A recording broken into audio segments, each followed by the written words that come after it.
ఓం సదాశివసమారంభాం వ్యాసశంకరమధ్యమాం అస్మదాచార్యపర్యంతాం వందే గురు పరంపరాం.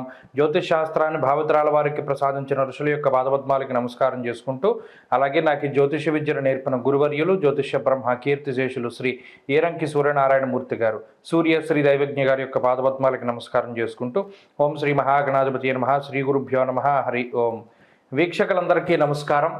December నెల 1వ తారీఖు లగాయతు డిసెంబర్ 7వ తారీఖు వరకు ఉండేటువంటి గ్రహగతుల ఆధారంగా ద్వాదశ రాశుల వారికి ఈ వారం ఏ విధమైనటువంటి శుభాశుభ ఫలితాలు కలగబోతున్నా తెలుసుకుందాం. అందులో భాగంగా ఈ వారం ఉండేటువంటి గ్రహగతులను గమనిద్దాం.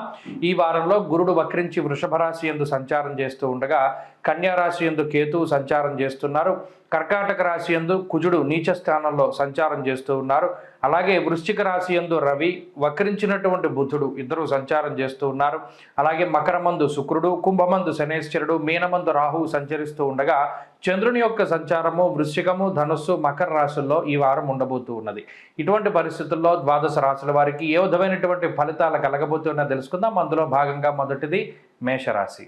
కుంభరాశి వారికి ఈ వారం మిశ్రమమైనటువంటి గ్రహస్థితులు గోచరిస్తూ ఉన్నాయి. అయితే ప్రధానమైనటువంటి బలాలు ఏవైతే ఉన్నాయో, అనగా కుజుడి యొక్క స్థితి కానీ, రవి యొక్క బలం కానీ, ఇవి రెండు చాలా గొప్ప శక్తివంతమైనటువంటి గ్రహాలు. వీటితో పాటుగా రాహువు కూడా యోగిస్తూ ఉండడం, చంద్రబలం ప్రధానంగా ఉండడం ఈ రాశి వారికి ఒక గొప్ప శక్తిని ఇస్తూ ఉంటుంది. ఈ గ్రహస్థితి అంటే గోచారంలో ఒక 60 నుండి 65% గ్రహాలు బలంగా ఉన్నాయి.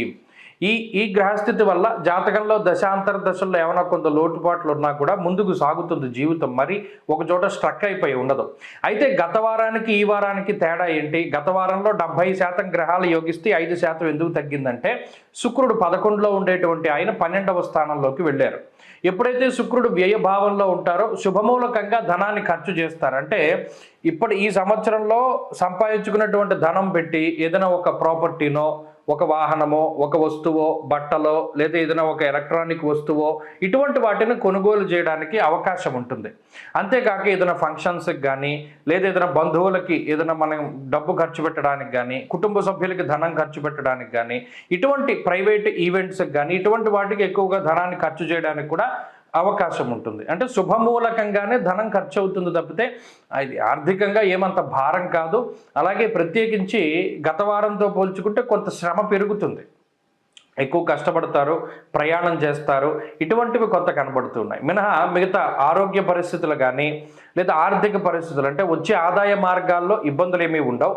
అంతేకాకుండా ఉద్యోగ వ్యాపారాలకి సంబంధించినటువంటి విషయాలు కూడా చాలా చక్కగా ఉన్నాయి. అంటే ఉద్యోగంలో ఎవరైనా ఏదైనా ప్రమోషన్ కోసం ఆశిస్తూ ఉన్నా, లేదా ఏదైనా ట్రాన్స్ఫర్ కోసం చూస్తూ ఉన్నా, లేదా ఏదైనా కాంట్రాక్ట్ ఉద్యోగం పర్మనెంట్ కావాలన్నా ఈ గ్రహస్థితి వల్ల అవన్నీ సానుకూలంగా మారతాయి.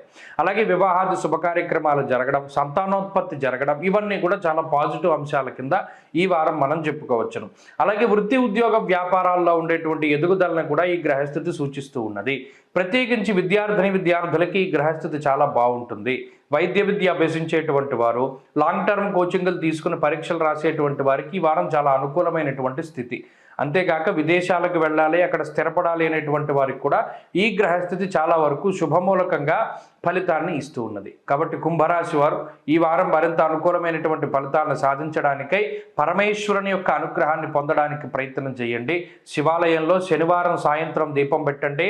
ప్రతిరోజు శ్రీరామ రక్షా స్తోత్రాన్ని పారాయణ చేస్తూ ఉండండి, మంచి ఫలితాలు సంప్రాప్తమవుతాయి.